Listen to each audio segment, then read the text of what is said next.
सुबह सुबह लेके आ गइल बानी फेर एगो खबर। बहुत ज़्यादा ब्रेकिंग न्यूज़ आ रहल बाटे भैया हो।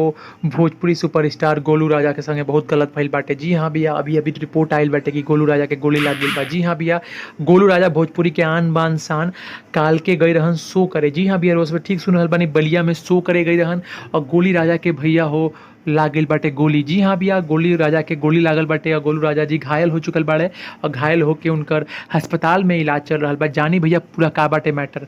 भैया हो काल गोलू राजा भोजपुरी के आरा के बहुत ज़्यादा पॉपुलर सिंगर हवे और एक से बढ़ के एक गाना गइले बाड़े और ई पॉपुलर इतना बाड़े कि फिल्म में भी गाना गा चुकल बाड़े और गोलू राजा के ऐसा नाम बाटे जेकर पवन सिंह भी फैन रहन।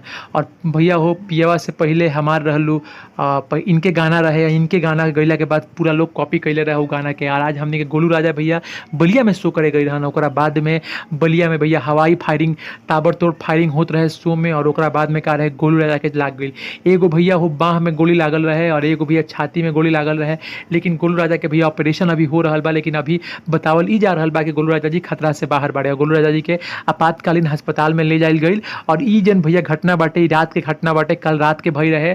और भैया हो सुबह सुबह एकदम हंगामा मच गई भोजपुरी इंडस्ट्री में, काहे कि भोजपुरी के लाल बहुत ज़्यादा ही भोजपुरी खातिर अपन माटी खातिर कइले बाड़े और भैया बहुत ही अच्छा गीत गावेले। भोजपुरी के एगो आन बान शान हवे और गोलू राजा संगे ऐसन भइल हमनी खातिर बहुत ही दुख के खबर बा। लेकिन भगवान से हमनी के यह विनती करब जा, हमनी के पूरा जहान से यह विनती करब जा कि भैया हो गोलू राजा जितना जल्दी हो जाए ठीक हो जाए। काहे कि भैया भोजपुरी के बहुत बड़ा कलाकार हवे और जन भोजपुरी के जौन लेवल के इनकर गायकी बाटे हमेशा भैया भोजपुरी में एगो मिसाल पैदा करेला। ई दूसरा गायक के लेखा ना गावेला, इनकर गायकी के पहचान अलग बा, मिट्टी से जुड़ल इनकर गायकी बाटे। भिखारी ठाकुर जी के, गायत्री ठाकुर जी के राह पे चलेले, भरत शर्मा जी के राह पे चलेले। तही खातिर भैया हो इनका के हमनी के यह कहब जा कि हे भगवान जल्दी इनका के ठीक कर दी जा। हमनी के जब इस देखनी जब बहुत खराब लागल कि काल के भोजपुरी स्टार के संग अगर ऐसा होता तो भैया हो ये लोग के सिक्योरिटी लेके जाए के पड़ी, ये लोग के बॉडीगार्ड लेके जाए के चाहे ना। तो भैया हो जिस शो कराओ तो उनका के ऑर्गेनाइजर के जरूर बॉडीगार्ड देवे के चाहिए। उम्मीद करता नहीं खबर अच्छा लागल हुई, अच्छा लागल तो रुआ से भी प्रे करी।